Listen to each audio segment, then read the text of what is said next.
Evening, ladies and gentlemen, here with another video to go over yesterday's Shambolic 3-0 defeat at home to Coventry City in what was really an absolute shit show.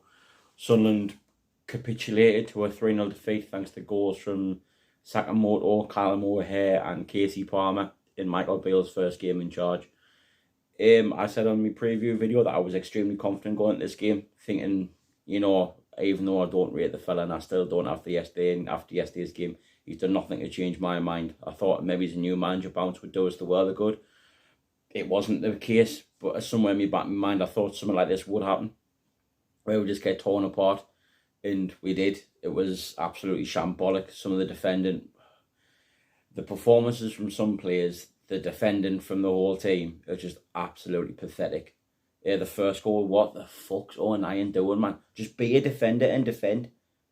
Why are you doing that for? He's meant to be captain and leader of the whole entire team, and it's schoolboy defending, trying to drag right down to the ground. Then he's claiming for the foul. It was just pathetic. Either goals gets a bit lucky that it bounces off him and goes in, but if he stops that originally, just defends properly, probably don't go through and score. Then the second goal, like Pierre, he's weak as piss. I know he's not the only one at fault for that goal, but he's weak as piss. And I'll get on to Egwell later on. It's like it was just absolutely pathetic, especially the one in the box. If you're a defender or a midfielder and you've got someone who's lined up to take a shot against you, you literally sit there, put your body on the line so he doesn't get his shot away, and he gives a half-staff little flick with his left foot. And over here, all he has to do is guard it in the bottom corner. It's pathetic. In the third goal, if you watch Bano's Patterson's error, where he should be catching that cross and he shouldn't be spilling it, if you watch it in full, that third goal, O'Neill is all over the place defensively. You've got the right back trying to stop the cross coming in, then you've got Ballard next to him. Then O'Neill is just literally just standing around looking in, they're just gazing into the stars. Then he's like, oh shit, I need to get myself in position, and by that time comes across, the ball's in the back of the net. It's shambolic and pathetic. And I'm going to use that with them two words a lot in this video because it's shambolic and pathetic. Just the whole setup, bar up front. Why the fuck's he playing Abdullah Bar up front? He did nothing to warrant a start in the last game he played, never mind this one. But he continues to play. I know Pritchard pulled out through injury or illness, whatever it is, but play a centre forward. Literally play one of your centre forwards, lay it down a mark on your first game, play a centre forward. Like, that chance he misses, how the fuck's he missed that? Like, literally, how the fuck has he missed that? It's professional football. I don't care if he's the wrong age, the wrong side of 20, like under 20-year-old, I think he is. And he's inexperienced. I expect a professional footballer to put that chance away. It was horrific. It was absolutely horrific. I was trying to watch the stream on my phone, when I was in Durham. And I saw that, and I just went, Jesus Christ. Jeez, it was honestly, you thought I was in the church. It was just, Jesus Christ, how's he missed that? The keeper's literally made an arse of fucking Jack Clark's shot, and it's felt Abdullah Bar about 12 yards out, and all he's got to do is hit the target because the goalkeeper was on his arse. And he blazed it. I think the ball's still rising now. If you're either Burstow, Rusin, or Mayender on the bench, or even Hamia at home watching it, because I know Hamia was ill, and you've been clamoring for a goal, and you see someone who hasn't deserved to start that game miss that, when that's the chance you've been looking for all season, you'd be foaming, especially when you don't get on to the 70th minute when we're 3-0 down. It's pathetic. It's absolutely pathetic. I don't know what Michael Beale was doing. I expected when I saw the team selection, like, Joe would be up front and Barbie just in behind him, which would have been acceptable because Joe probably goes and scores that. And it's probably a different game when you want to look inside 15 minutes, because the first 15 minutes, we did look a little bit positive. We did look particularly alright. Then we just reverted back to type.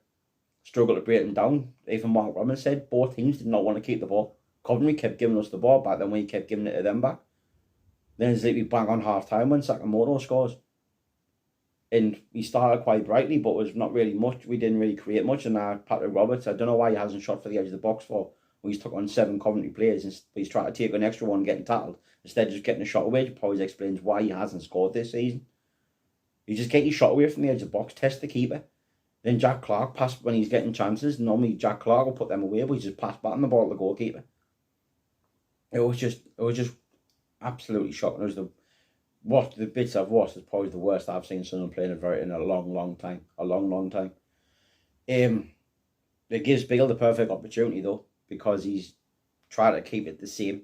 not change much, and he's seen the team that we've put out, and it gives him the perfect opportunity to rip things up and just do what he wants to do. Pick the team he wants to pick. And I'm telling you, that I would bank on myself to get 7 points out of these next 3 games. You've got Hull away, which would be a very tough game because Hull are good at home. You've got Preston, who I think are in free fall. Every time you read on the socials, there's always something going wrong at Preston. They're at home on New Year's Day. Then you've got in between that, you've got Rotherham away, who are in the bottom 3. So you should be looking for 7 points as a minimum out of these next 3 games. And if he doesn't, then you lean in the Newcastle game. And that's their biggest game of the season, in my opinion. Because they're out of Europe. They got beat yesterday, so they're highly unlikely to get in the top 4 for the Champions League. They're out the Carabao Cup. So this game on the 6th of January against Newcastle is probably the biggest game of the season for them.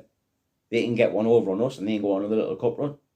And I tell you what, if we play like we did yesterday, it's going to be a long fucking day against them.